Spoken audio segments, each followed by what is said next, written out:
There we go. It's on. Mr. Taylor, hello. I need to change the top of this here.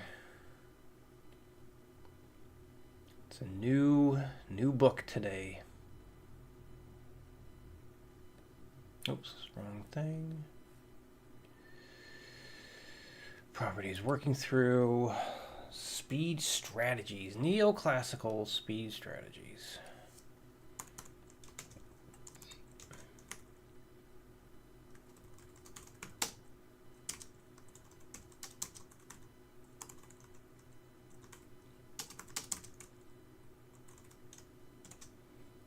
There we go.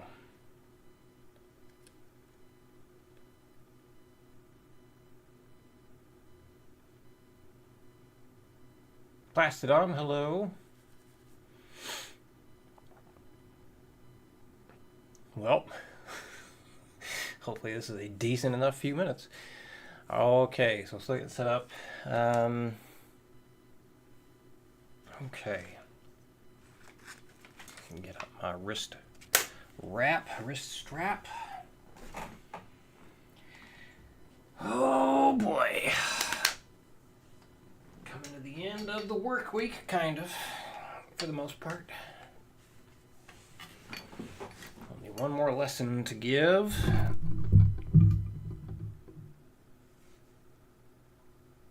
Why is this microphone stand acting funny? Whatever, I guess that works. I think it's about to fall over. Alright.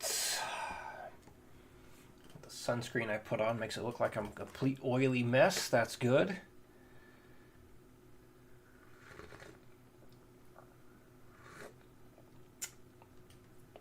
Oh, for the neoclassical, yes, yeah. Gonna have to have them in there, right? Okay, I think we're about ready. So, this is going to be, whoops, let's turn that off. Day one of working through NeoClassical Speed Strategies for Guitar by Chris Brooks.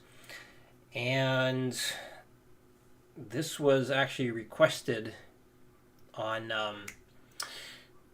one of the videos that I re-uploaded after the live stream was done, slightly edited, going through the speed mechanics for lead guitar. So they had the speed mechanics for lead guitar, now it's speed strategies, or neoclassical speed strategies for guitar.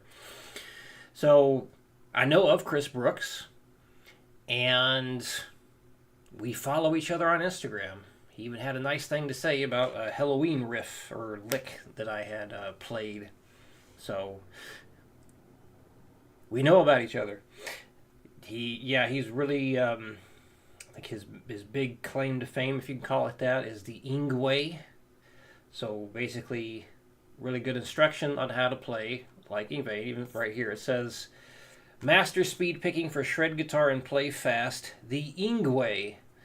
So just going to read through it just like the other book, and here we go. So it's going to go over biomechanics and technical development, a complete speed picking method, got 93 real-life musical examples, 20 essential speed building solo studies, and why not? Let's just read the back as well.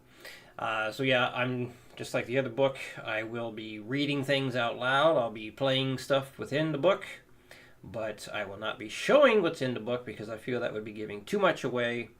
But we'll talk about, thoughts on it and all that stuff as we go through. Very curious how this is going to be, since it's a more modern instruction book versus the lead mechanics one, or speed mechanics for lead guitar. So curious if this is going to be much more to the point and not have kind of filler as the other book did. I don't think it will. I think this will be more sticking to the subject matter. Let's find out. So, neoclassical speed strategies for guitar. Speed is not about natural ability. It's not about mindless practice, and it's certainly not about luck. Playing fast starts with a method that will unleash your true potential. NeoClassical Speed Strategies for Guitar is about breaking barriers, systemizing strengths, and helping you overcome the common hurdles of speed picking by analyzing a true icon of shred guitar. That's going to be Yngwie Malmsteen. By understanding motion and mechanics, picking orientation and pathways, and by implementing strategies conducive to economical and effortless speed, you'll break free of the issues that have held you back in the past. Part technical compendium and part artist style file, NeoClassical Speed Strategies brings together mechanical solutions and stylistic vocabulary with 100 musical examples ranging from drills to etudes. All examples are delivered authentically in downloadable audio. You won't just learn to play fast on guitar, you'll learn to pick perfectly the Yngwie. So, alright, let's open her up.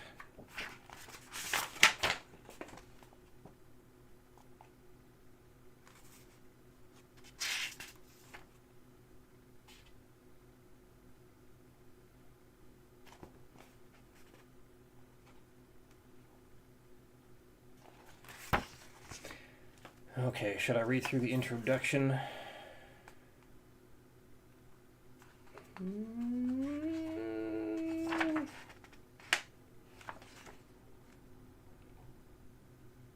Sure, let's read through it all. It's story time, or continued story time. So yeah, contents, we got introduction, how to use the book, how to get the audio and video, which we are not going to do. You got part 1, a system of strengths. You got chapter 1 going over biomechanics, several things in here, and then chapter 2 will be tonalities and signature sounds. So it looks like he's getting into, yes, the harmonic minor scale, but natural minor or the Aeolian mode, and some other modes. And then part 2 going over technical development. Chapter 3 we got single string and even numbers alternate picking. Chapter 4 ascending economy picking drills. Chapter 5 descending pick-gato drills, combination of picking and legato, I'm assuming. Chapter 6, loop and sequence drills. Chapter 7, picking decryption, solutions for Chapter 7 examples. Part 3, advanced studies. So we got Chapter 8, studies in E minor. Chapter 9, studies in A minor. Chapter 10, studies in B minor. And then conclusion, glossary about the author. All right, let's have some more coffee and continue reading, shall we?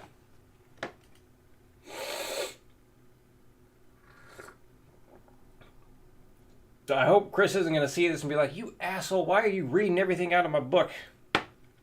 Well, hopefully it'll be good promotion. I'm not trying to do anything bad. That's why I'm kind of wondering if I should read the introduction here, because that's a lot there. I don't know. Yeah, I might skip some of this, because I don't want to... He does talk about Troy Grady in here for a bit. But, yeah. All right, I think I'm just going to jump ahead here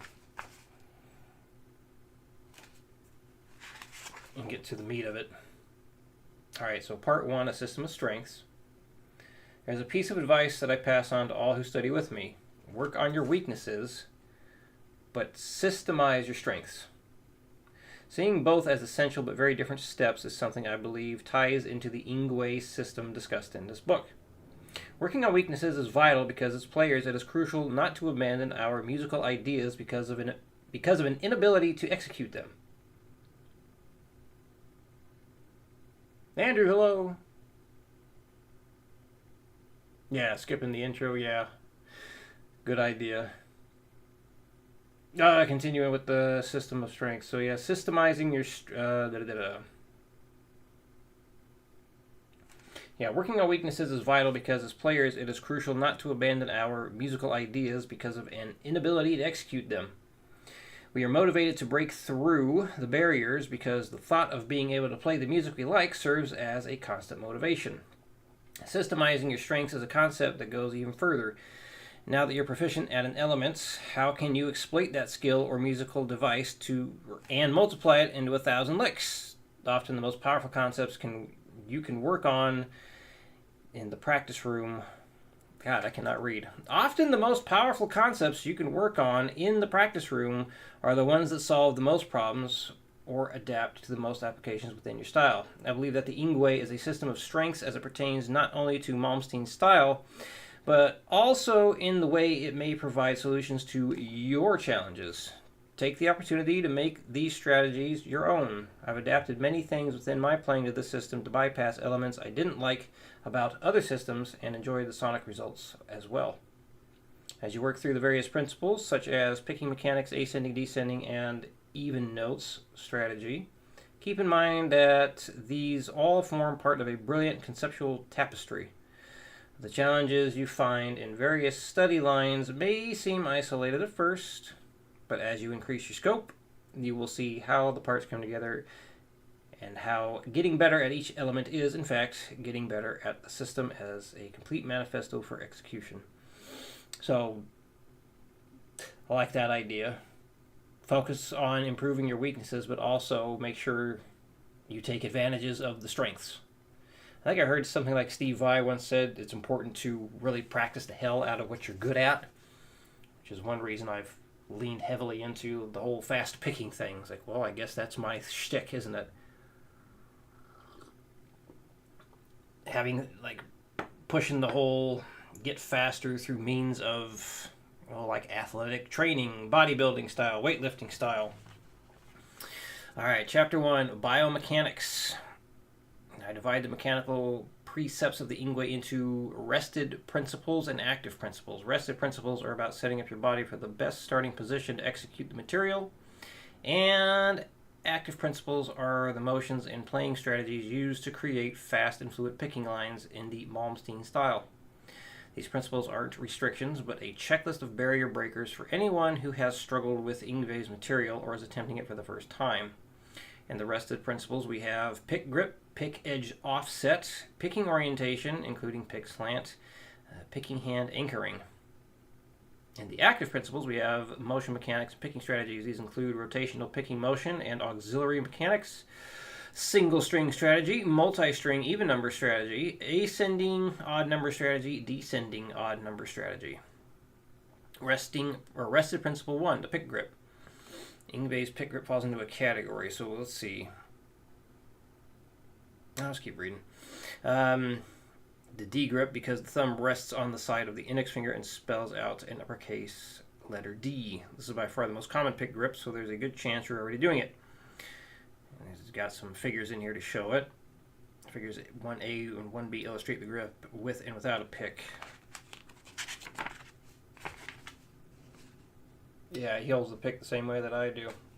Just like that. So yeah, I've gone over the same thing. I have a lot of control that way. It is a natural way of doing it. So it's always kind of odd when I see someone doing it a bit different. But yeah, he and I do it the same way.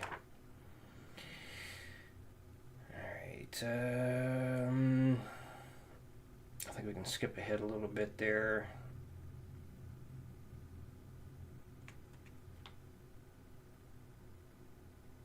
Well, no, doesn't feel like I like to skip everything either. All right, so neither the index finger or thumb protrudes from each other by more than a few millimeters. The pick is an extension of the point where the finger comes together.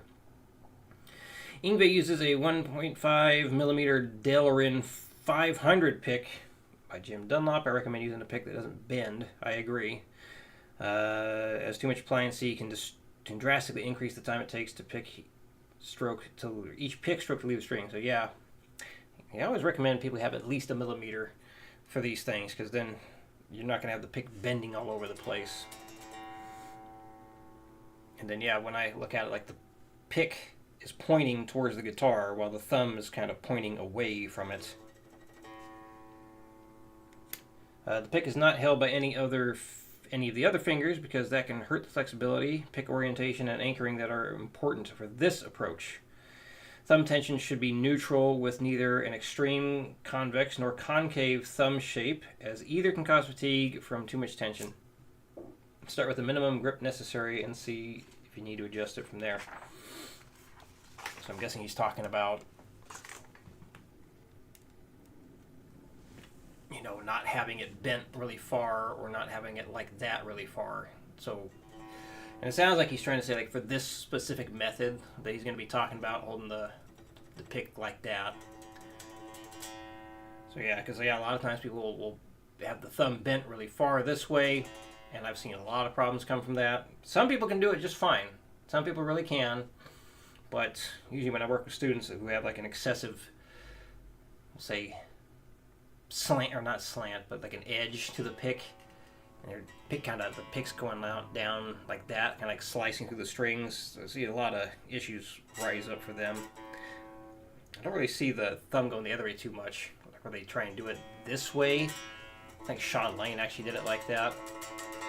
Worked for him, obviously, but that feels really strange to me. Let's see. So rested principle 2, pick edge offset. Pick edge offset is a means of reducing friction by using the edge of the pick to attack the strings rather than the flat surface area.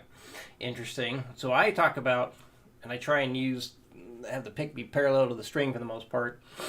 And with that kind of pick grip, how is it getting? All right, let me just keep reading here. Kind of confused on that one. So pick edge offset is a means of reducing friction by using the edge of the pick to attack the strings rather than the flat surface area. Edge offset is different to picking orientation because it happens in a different axis. When a pick hits the strings with no edge offset, it creates the maximum contact and friction between the pick and string. It is on axis as shown in figure 1c. Doing this can be practical for volume but less efficient for speed. Interesting. To reduce friction by rotating off axis to the string, keep the pick pointed at the guitar body, then turn it either clockwise or anti-clockwise until finding your preferred sweet spot. Too much offset will have less volume and definition. For right-hand players, turning the pick clockwise from neutral point means the outer edge of the pick will hit the strings first on the downstroke, and twisting it anti-clockwise from the neutral position means the inside edge of the pick will hit the string first. So sounds like he's actually talking about, doing that. Actually, so having the pick like this, but then changing it so it has a bit of an angle to the pick, or that way, where I just got done talking about keeping it parallel to the string. Because I find I got a lot more control over it by doing that. I mean, the picks I use are beveled, so that certainly helps. But, we're all a bit different. I know that's why some people do that. They'll angle the pick a little bit. So it kind of is more, I don't know, shuff kind of sound. Like shuff.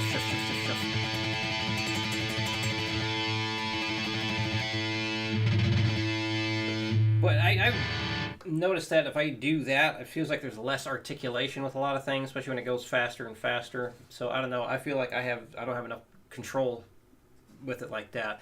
And actually just giving one of my video correspondence students a lesson today, I was talking about how his excessive rotation of the pick there and have that angled like that, it's actually causing more harm than good because the accuracy is just not there.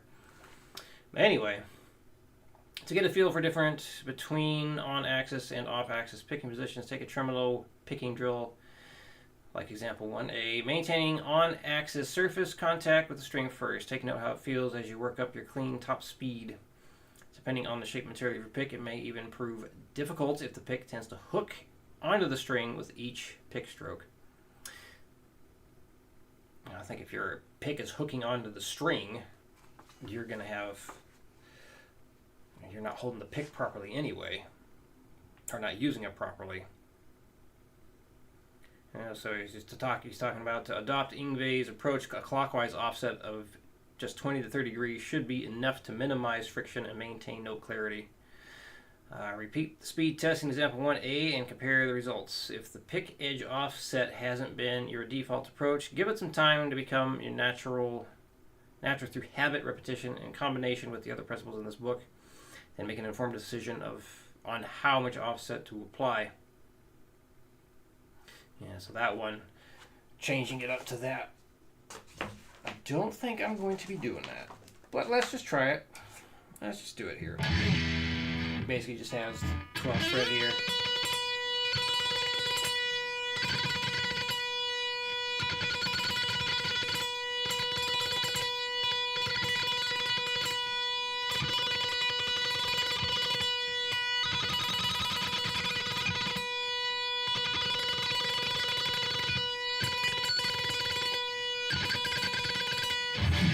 really doesn't feel like too much of a difference for me.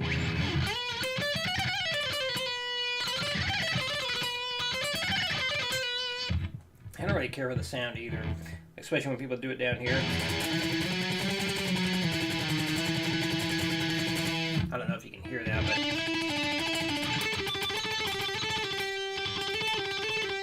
but well, it's always sounded different to me too. Like Paul Gilbert actually likes doing that on the low E string. He says it sounds like a cello, but it just sounds like nails on a chalkboard to me. It's just like that's just scratchy sounds. So just like, oh god, it drives me crazy.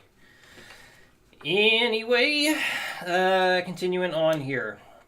Rested Principle 3, downward picking orientation. Yngwe's picking pathways do not occur in parallel to the guitar body.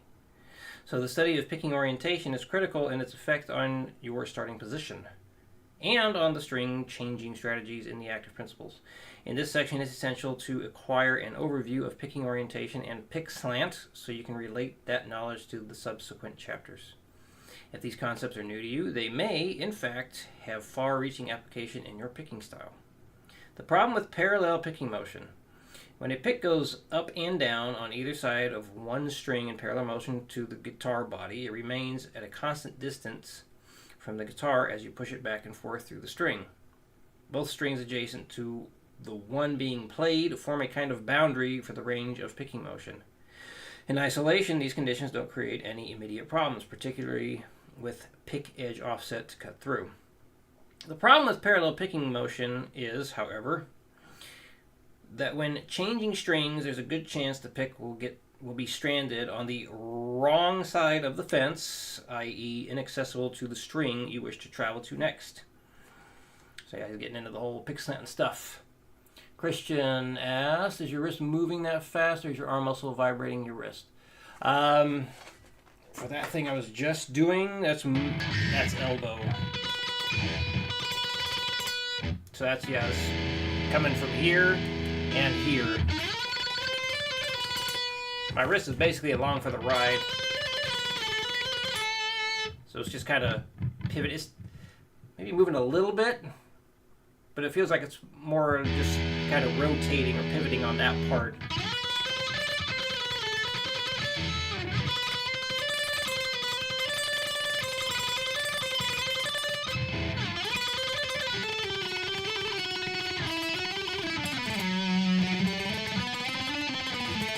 So that's all wrist there, pretty much.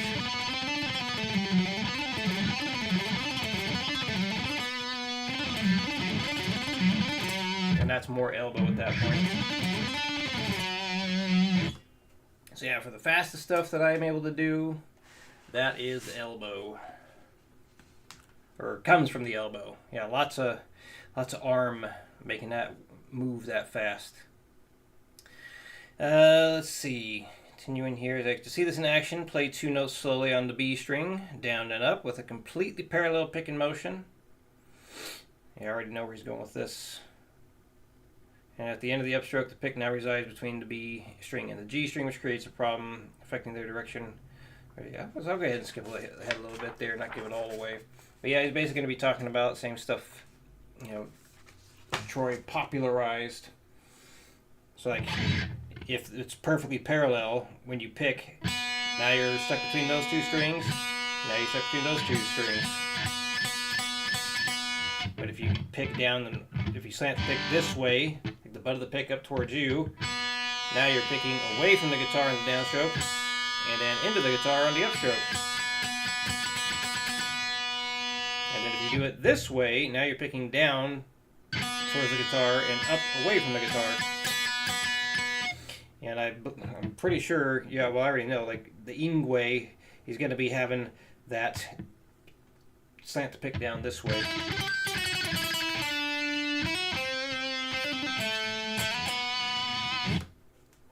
Alright, an example like the following could therefore become a mess at high speeds as the picking pathway switches between the parallel lines and semicircle arcs.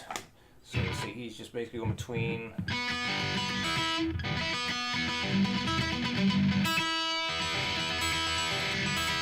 So yes, if you just did it and you didn't do the downward slant type deal, you'd have a very difficult time playing that cleanly. Because after that upstroke, well, now you got the G string in the way. But if you tilt it this way, now you can get out between the strings.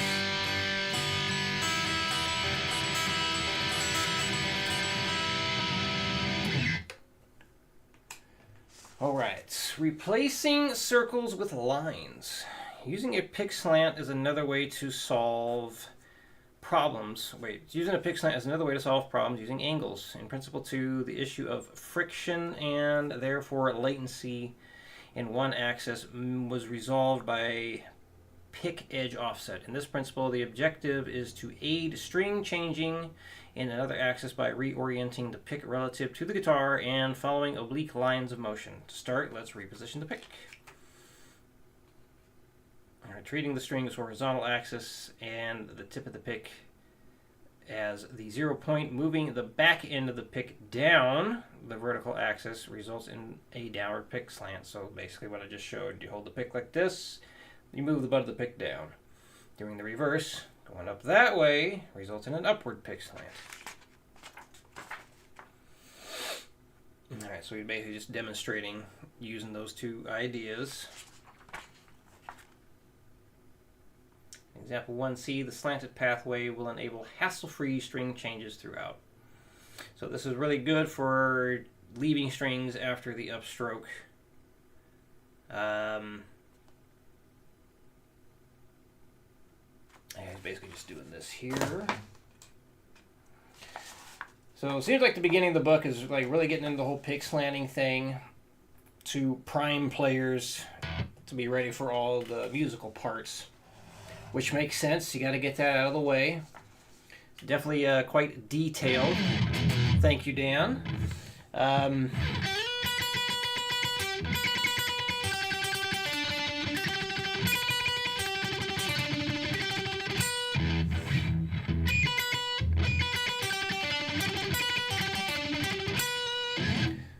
The last two examples had the reverse picking strokes up and down on each string. A downward slant would create the same problem as the semicircle leap. The solution is that the scenario is to play with an upward pick slant instead. Choosing the correct slant for each application is important. So that's one thing that I talk about with students when they, because sometimes I'll get people coming to me after learning about Troy Grady and seeing how I've done stuff with him. You know, they'll ask me about the pick slanting stuff and they ask, does it matter? And usually my answer is no. A lot of times the answer is no. It really depends on what it is you're trying to play. It can matter, and it is helpful to understand if you're stuck on something.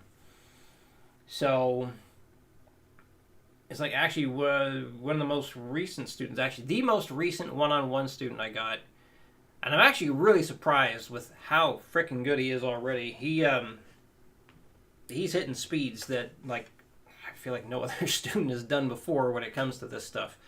Like he's already playing like the super shreddy stuff. He never really tried before, but he's a natural, and he suspected that he was a natural at it because of stuff that he read that I had put out before, like how to know if you're like naturally gifted at it and stuff like that.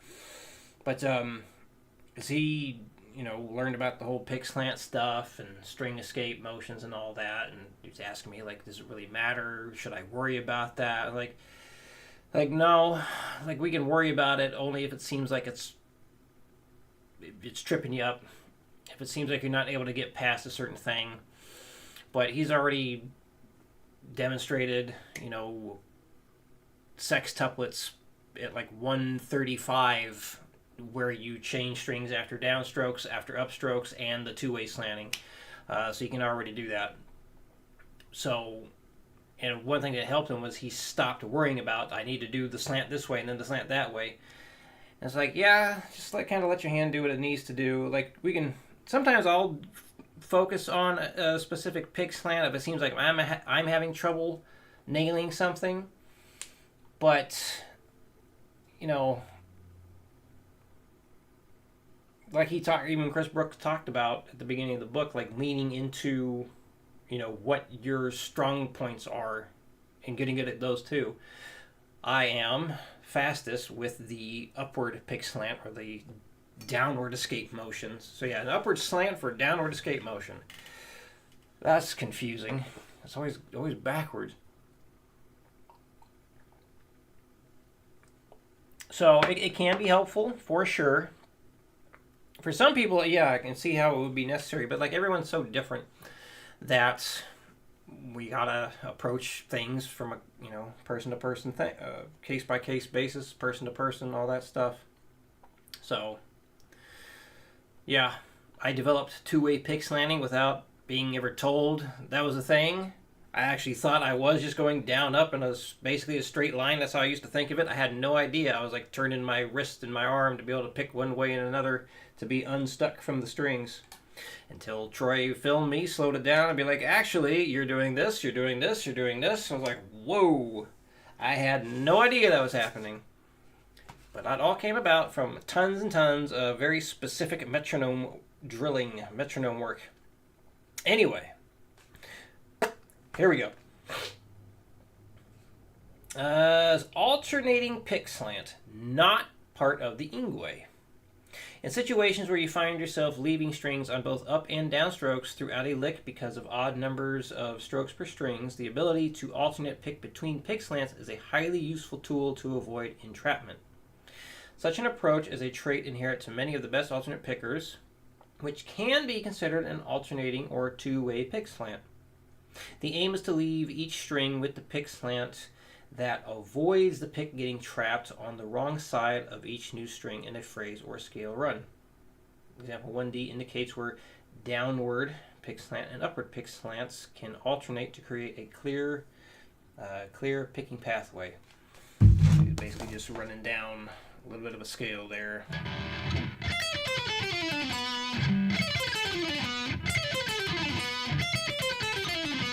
And I'll naturally just my arm just changes.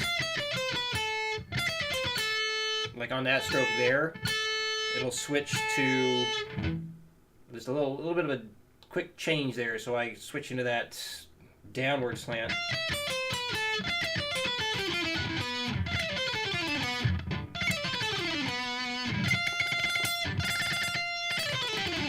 When I'm going that fast, so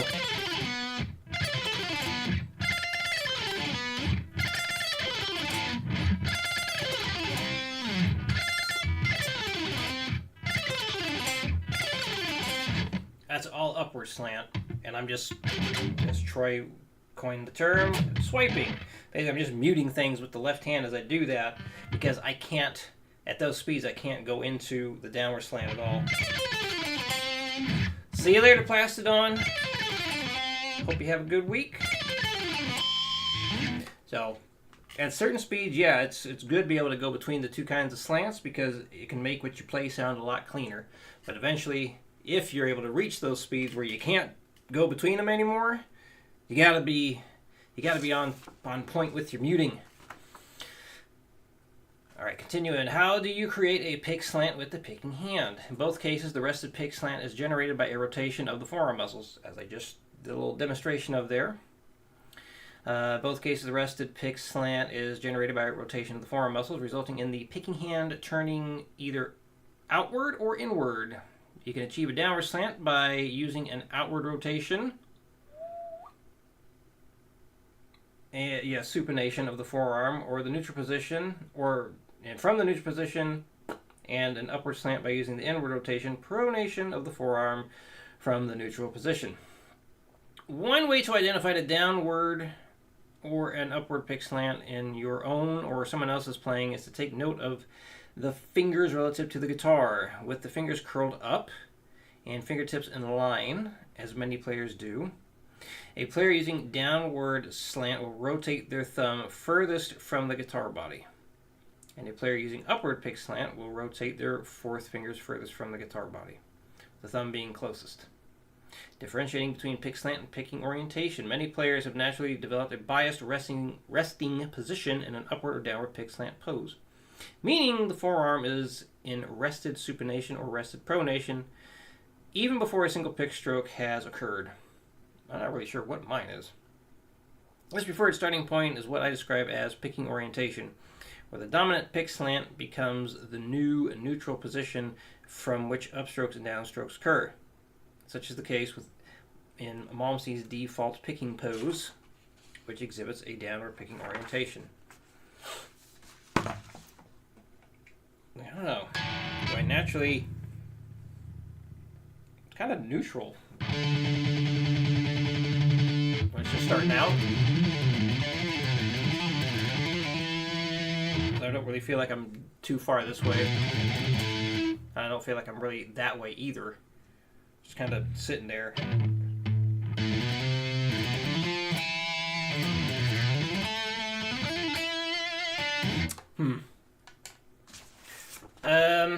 I could be wrong and just looking at myself the wrong way. I don't know. Picking orientation and pick slant can overlap, but need not be mutually exclusive. Many players might prefer one form of orientation, yet still be capable of alternating pick slant. When their natural picking orientation doesn't provide the right picking pathway for string changing. For example, both Vinnie Moore and Andy James have visible upward picking orientation, yet are masters of alternate picking with fluctuating pick slant wherever it is required. James even seems to prefer starting many picking patterns on the upstroke to support his upward picking orientation, or UPO, but still exhibits a fierce picking style uninhibited by changing pick slant on the fly. By comparison, Paul Gilbert has a visible downward picking orientation, but demonstrates a use of alternating pick slant in scale sequences, where downward pick slant alone might create a trap. Players who maintain a single picking orientation and pick slant throughout often engineer their string changing strategies based on that preference. In the genre of gypsy jazz, for instance, the supination bias is almost a rule rather than an exception. Yngwie falls into this asymmetrical category, with a picking style that results in unconventional string changing strategies, scale layout, and melodic choices made depending on whether lines are ascending or descending, as described further in the active principle section. Rested principle 4, anchoring. Picking hand anchoring is a precept that results in both functional and oral effects worthy of mention. One of the three contact points with the guitar, the others bring at the forearm, contour, and the pick guard. Yngwie's planted picking hand is a multifunctional stealth tool for stability, string control, and muting. Placed close enough to the edge of the bridge saddles to let notes ring out or mute them, the picking hand gains stability and consistency from an anchored position, can control unwanted noise from unused strings, and dictates how open or closed picking passages sound with degrees of palm muting. Yngwie is capable of a range of fast, efficient movements with his hand that range from simplicity of deadening unused strings to the precision of applying varying degrees of muting to strings in play for increased percussive effect, and occasionally lifting and muting for riffs and heavier passages. Developing a range of right-hand effects is a master of finding a comfortable and functional resting position, then experimenting with various degrees of muting and string control. Movements to try from the anchor position include subtle wrist flexion and extension to mute and unmute, and combinations of wrist deviation and forearm supination to roll palm muting across different groups of strings as required. Yngwie's fourth finger is often near or around the volume knob on a Stratocaster, especially when playing the treble strings, so feel free to use it as a landmark. The other fingers often meet the pick guard, but not in a planted finger approach like that of Michelangelo Badio.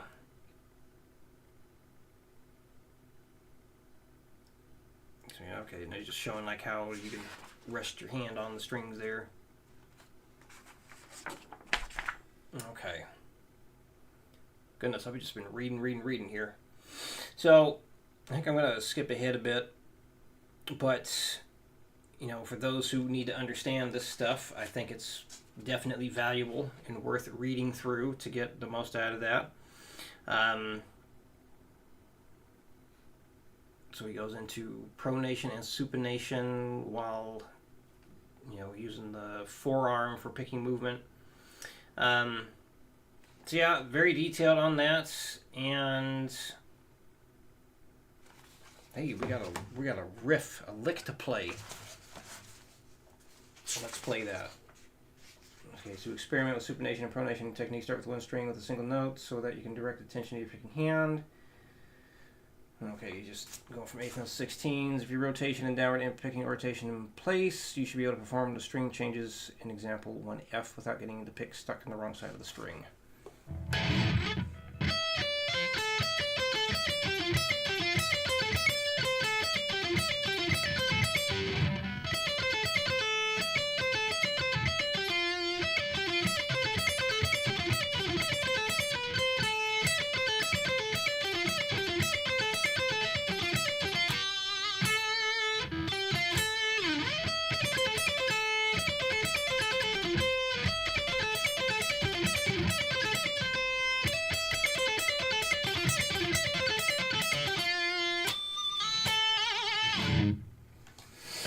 All right. I got 14 minutes left. I got to teach. All right. Let's see. I'm going to get to playing some of this stuff here. Active Principle 2, single string alternate picking. All right. In the 1960s and 70s, one way that a rock guitarist could add some flash and excitement to their solos was to take short phrases and repeat them several times. No doubt a nod to the blues that influenced so many rock players of the day. Often these phrases were done in box patterns like the pentatonic scale. So it was common to hear 3-note and 4-note repetitions like that of example 1G in the solos of influential rock players like Eric Clapton and Jimmy Page. Yep.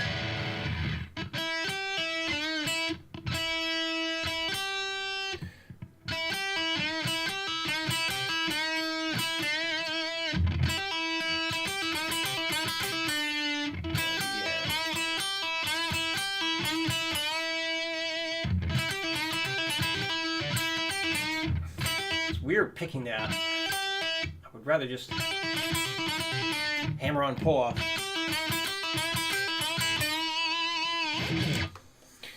When Edward Van Halen emerged in the late 70s, things certainly opened up on a technical level as a new wave of guitar hysteria began, but Van Halen's solos still contained a lot of repetition-based licks formed around two-handed tapping and tremolo picking.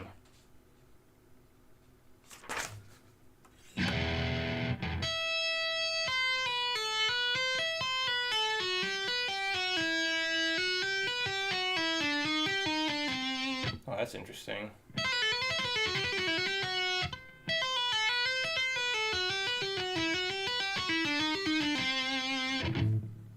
So you said the same frets again and again, but then you're doing the hammer-ons from nothing while doing the string change.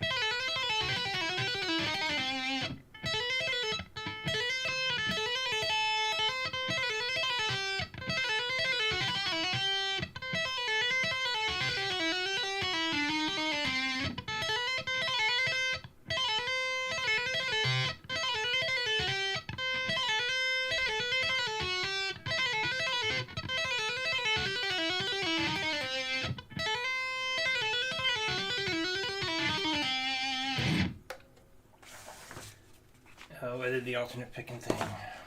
The tremolo deal.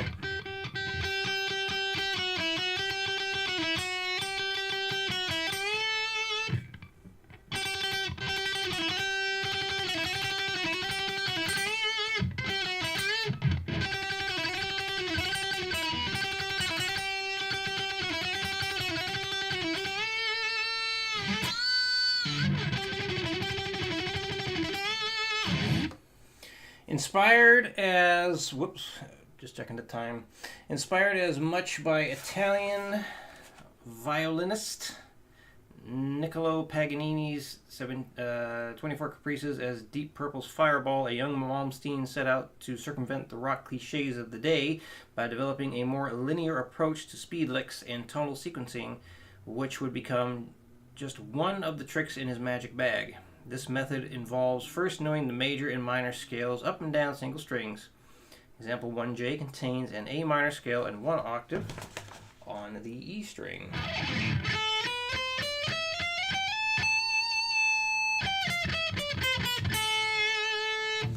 In Yngwie applies a variety of sequences and position shifts to one-string scales to emulate his Italian hero, as well as recall the inverted upper pedal point melodies of another significant influence, Johann Sebastian Bach. Malmsteen's single-string repertoire typically uses motifs consisting of 3 diatonic notes in each position before shifting upward or downward, executed with alternate picking. All right, a tonal sequence is when a motif is repeated in a higher or lower pitch, where the subsequent repetitions are diatonic transpositions of the original idea, like example 1K, which is comprised of 4 notes descending from each degree of the A minor scale. All right, so just going over various style licks to show what Yngwie likes to do. Of course, I skipped ahead a bit, so hopefully I didn't get lost on the idea, but that seems to be what's going on here. All right, so we got things to play.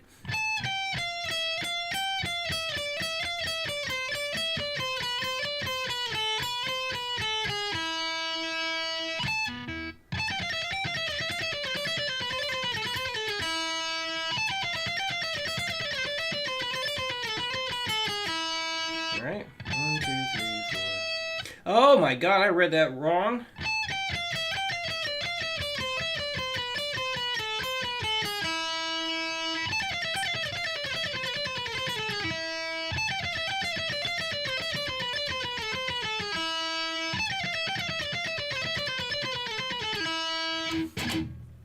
Let's see where I can work this thing up within hopefully less than this 10 minutes I have.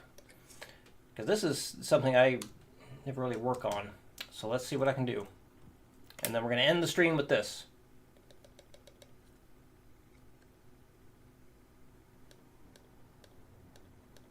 Oh, I'm hitting the wrong thing. Okay.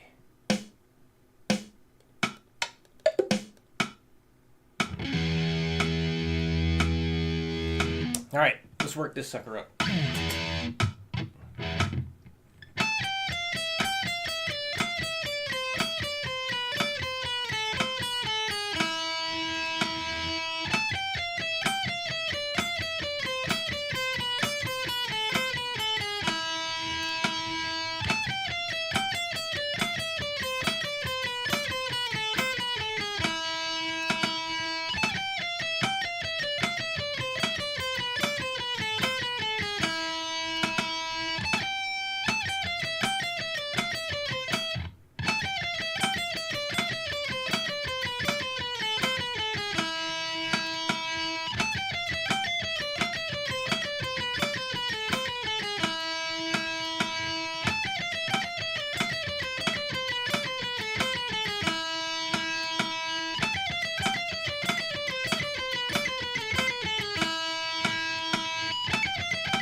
Tough. Didn't get up there.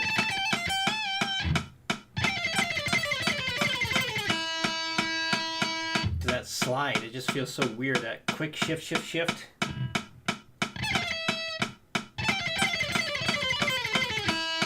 Hey, I got the speed. speed, the shredding speed zone. No. Come on.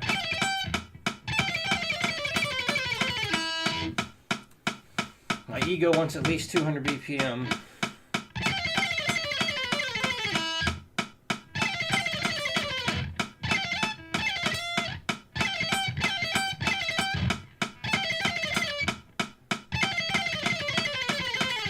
Damn it. My ego may not get it.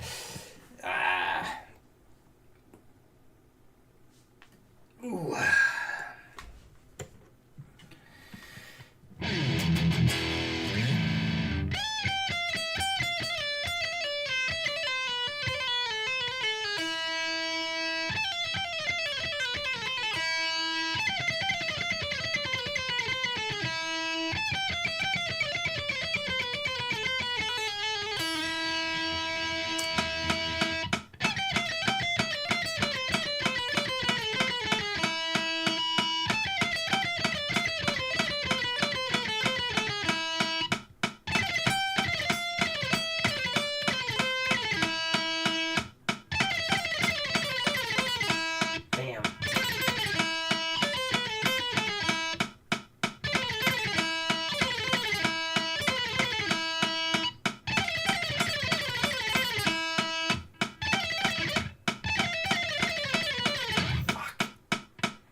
Wow, I just freaking lost it big time.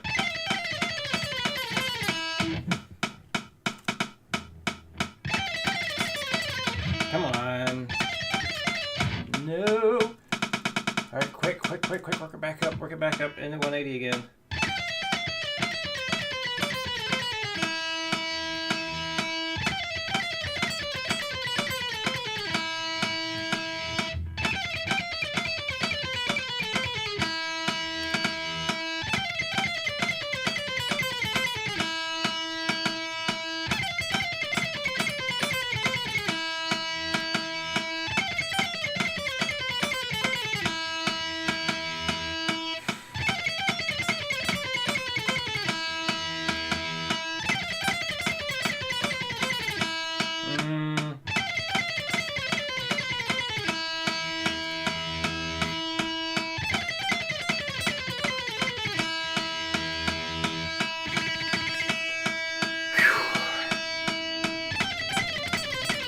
Damn it. Oh no.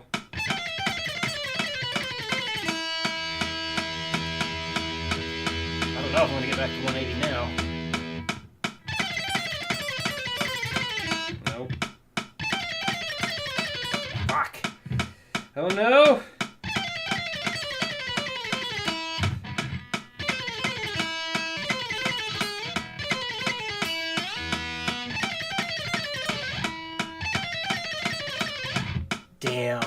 Damn.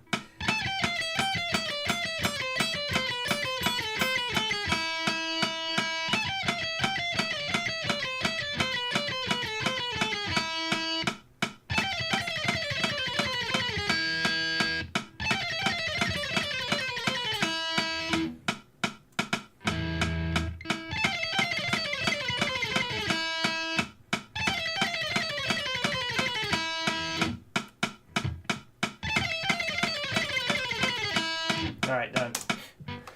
Alright, that's it.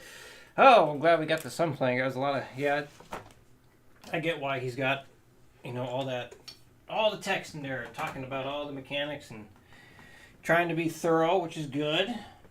Get people to understand, like, how Yngwie would be playing.